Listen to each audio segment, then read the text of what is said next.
갑자기 김민석이 이재명 정부의 최고 성과라고 자랑질을 하면서 지랄을 떠는데 내가 어처구니 없어 팩트로 조져줄게. 이 소수 의견은 론스타가 주장하는 손해는 론스타 스스로 자초한 것이며 우리 정부의 책임이 전혀 인정되지 않는다고 판단했습니다. 이 소수 의견에 따르면 우리 정부의 배상액은 0원이 됩니다. 정부는 이번 중재판정부의 판정에 대해서 수용하기 어렵습니다.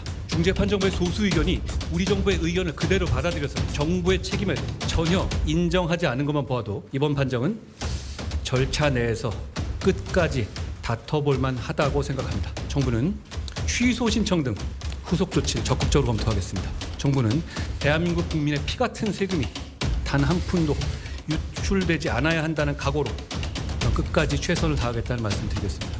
특히 새 정부 출범 이후 에이펙의 성공적 개최, 한, 미, 중, 일 정상 외교, 관세 협상 타결에 이어 대외 부문에서 거둔 쾌거이며 일각에서는 이게 이제 새 정부 출범 전부터 된 거 아니냐라는 그런 말씀도 하겠지만 저는 이게 뭐 어느 정부의 문제가 아니라 지난해 12월 3일 내란 이후에 대통령도 부재하고 또 법무부 장관도 부재한 상황에서 법무부의 국제법무국장을 비롯한 담당 국외 직원들이 정말 혼신의 힘을 다했습니다. 지금 와서 어이구 자기들이 자화자찬? 저는 솔직히 보면 좀 황당했습니다. 국민이 우습게 보는 것 같아요.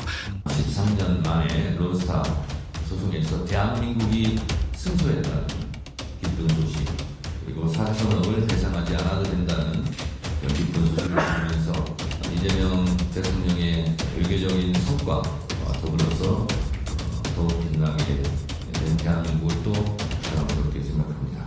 13년간의 론스타 분쟁에 마침표를 찍은 이재명 정부의 ISDS 판정 취소 소송 승소를 진심으로 환영합니다.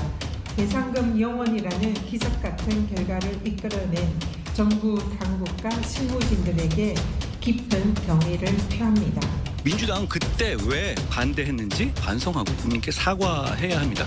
그리고 만약 졌다면 김민석 총리 나왔을까요? 이기니까 마치 이재명 정부가 뭐라도 한 것처럼 김민석 총리가 나서서 브리핑한 겁니다. 그런데요, 이 취소 소송, 그러니까 항소 소송의 마지막 변론이 2025년 1월입니다. 그거 이 정부 아닌데요? 정말 약을 팔아도 뭔가 좀 말이 되게 팔아야 되는데요. 이렇게 보면 이건 결국은 이건 국민들 우습게 보는구나 이렇게 생각해요. 한동훈 장관을 내세워서 승산이 낮은 불복 절차 진행 집중 운운으로 희망 고문으로 계속 호도한다면 역사와 국민 앞에 대역죄인이 될 것임을 분명하게 경고합니다. 저는 민주당이 이게 내용이 졌으면 그냥 이거 다 한동훈 책임이다. 네 돈으로 물어내라. 이거 했을 것 같아요. 지금 이재명 정부의 경제안보비서관인 송기호라는 정치인이 그렇게 주장했거든요. 0이다 가능성. 착시를 저는 만들고 있다. 착시. 마치 취소 신청 절차를 진행하면은 무언가 사정이 바뀌는 것처럼 있을 것처럼 그렇게 저는 사실관계를 잘못 전달하고 있다. 법무부 장관으로서 행동하는 게 아니라 저는 정치인처럼 행동하고 있다. 그래서 취소 신청이라는 건 가능성은 얼마나 됩니까? 저는 가능성이 제로라고. 제로입니까? 제로입니다. 한동훈 장관은 이럴 때마다 등장해가지고 자기가 뭔가 문제를 해결할 수 있을 것처럼 얘기하는데 해결 못했잖아요. 해결 못합니다. 그 사이에 오히려 이자만 계속 쌓여갔잖아요. 이자가 벌써 100억 늘었어요. 그 100억 한동훈 장관이 갚아야 돼요. 그리고 또 연결도 이렇게 했을 거예요. 봐라, 그러니까 너 대장동 항소폭이 잘못이라고 하는데 항소폭이 괜찮은 거야. 할만한 거야. 이런 얘기를 연결시키고 싶었을 거예요. 송기호, 이분들이 지금 경제안보비서관이에요? 이런 일 하고 있는 거예요? 저는 그런 점에서 좀 무섭습니다. 뭐냐면 진짜 실력 없는 사람들이 나라의 미래를 결정하고 좌지우지하고 있는 것 아닌가? 하는 생각이 듭니다.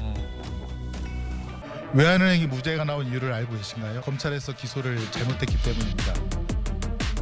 제가 처음 듣는 얘기인데요. 제가 20년 가까이 지났는데 처음 듣는 얘기. 외환은행은 법인이기 때문에 대표자의 행위가 유죄가 돼야 외환은행을 처벌할 수가 있는데 다른 사람을 기소를 했습니다. 무슨 맥락에서 말씀하시는지 제가 이해가 안 가는데요. 이 사안의 주범은 론스타고요. 론스타의 법인까지도 유죄가 난 상태입니다. 거기에 대해서 외환은행이 무죄가 났다고 해서 수사가 잘못됐다, 아쉽다고 말씀하시는 취지가 외환은행이 유죄가 나면 어떤 문제가 생긴다는 취지시죠? 아니 장관님, 아까 제가 보여드린 PPT에 거의 다 무죄로 되어 있지 않습니까? 아니요, 그거는 매각 비리에 관한 것이고 제가 한 주가 조작 비리는 유죄가 나서 실형이 선고가 됐죠. 그것 때문에 론스타 중재 재판에서 저희가 돈을 많이 아낄 수 있었던 것이고요. 잘 아시다시피요. 시간이 다 됐기 때문에 제가 지금 말씀드린 거는 그거라면 저는 국민을 호도하시는 거라고 생각합니다.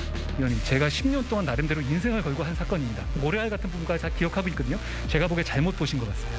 지금 아직 론스타와의 어떤 싸움이 끝나지 않은 상태인데요. 저희가 여기서 마치 우리 내부에서 어떤 잘못이 있었던 것이냐, 우리가 후벼파기 시작하면 이건 결국 저희의 취소 쟁송 과정에서 론스타의 무기로 악용될 겁니다. 대한민국은 잘못한 게 없고 론스타 잘못했다, 이 로직이 싸움인데요. 지금 이 상황에서 대한민국이 잘못한 걸 10년을 거슬러 올래 15년을 거슬러 와서 하나하나 뒤집어 파자, 국익에 반하는 결과를 갖고 올 것이라는 걸 걱정하는 겁니다. 정치, 아무리 정치라고 하지만 절대 양심이 없는 얘기죠. 양심이 없는 거다. 아니, 그러니까 다른 거 몰라도 뭐 승소한 거에 대해서 우리가 축하할 수 있죠. 근데 이재명 정부의 쾌거다 이렇게 말하는 사람들은 제가 볼 때 양심이 없는 사람들이에요. 그렇게 반대하고 내용 막 다 알고 있으면서도 마치 이재명 정부의 쾌거인 것처럼 만약에 숟가락을 얹으려고 하면 사실은 이 취소 관련된 절차가 종료되기 전에 이재명 정부에서 뭐 손끝만큼 눈꽃만큼이라도 관여를 했다고 한다면 그런다면 그래 이재명 정부의 어떤 공도 있다 이렇게 얘기할 수 있는데 근데 최후 변론이 정권 출범 전이었다면서요. 지난 1월이었어요. 1월에 모든 것이 다 끝나고 선고만 남았어요. 네. 그런데 갑자기 이재명 정부에서 이게 결정이 났다고 그래서 이재명 정부의 쾌거다? 아니 전에 반대를 안 했다고 한다면 뭐 그 정도는 받아들일 수 있겠죠. 네네. 근데 그럴 때는 저건 말이 안 되고 이제 한동훈 전 대표를 좋아하든 싫어하든 이건 전적으로 한동훈 전 대표의 공이라고 저는 봐요. 왜 그러냐면 물론 공무원들 굉장히 열심히 일했죠. 근데 중요한 건 뭐냐면 저때 한동훈 전 대표가 야당 공격받으면서 그냥 항소 포기하고 의지를 끊어버렸으면 이런 결과 안 나온 거죠. 물론 국제법무국, 법무부에 있는 공무원들 오랫동안 고생 많이 했어요. 근데 국제법무국도 사실은 이거에 대응하기 위해서 한동훈 전 대표가 사실은 법무장관을 하면서 신설해갖고 만든 거거든요. 그러니까 이제 이전에 공무원들이 아무리 열심히 잘 해왔는데 패소했잖아요. 근데 패소했는데 항소 포기를 하느냐 항소를 하느냐는 전적으로 법무부 장관의 의지였고 소신이었단 말이에요. 야, 이게 항소가 중요하네요. 그렇죠. 그래서 야당의 그 뭐 엄청난 공격. 지면은 네가 돈 물어낼 거냐, 네 돈으로. 지금 똑같죠. 항소 포기하고 나서 추징 안 되면 이거 옹호했던 민주당 정청래 뭐 다 돈 물어낼 거야? 그거 똑같은 거 아니에요. 그런 공격을 했던 거 아닙니까? 이겼으면 뭐 그냥 뭐 전 정부랄지 한동훈 대표의 칭찬은 못할 망정. 뭐 실무 담당자나 그리고 저건 김민석 총리가 나와서 할 얘기가 아니거든요. 장관이 나와서 해야죠. 이걸 총괄했던. 근데 갑자기 김민석 총리가 나와서 하니까 이건 뭐지? 그렇게 반대해놓고 그런 굉장히 우스운 일이 일어나고 있는 겁니다. 그래서 일단 뭐 우리가 이 정부도 그렇고 전 정부도 마찬가지인데 꼭 잘못된 거 있으면 전 정부 책임 돌려고 했잖아요. 근데 전 정부가 잘한 거 있으면 그걸 또 가로채려고 하는. 이거 아무리 정치지만 이래서는 안 되죠.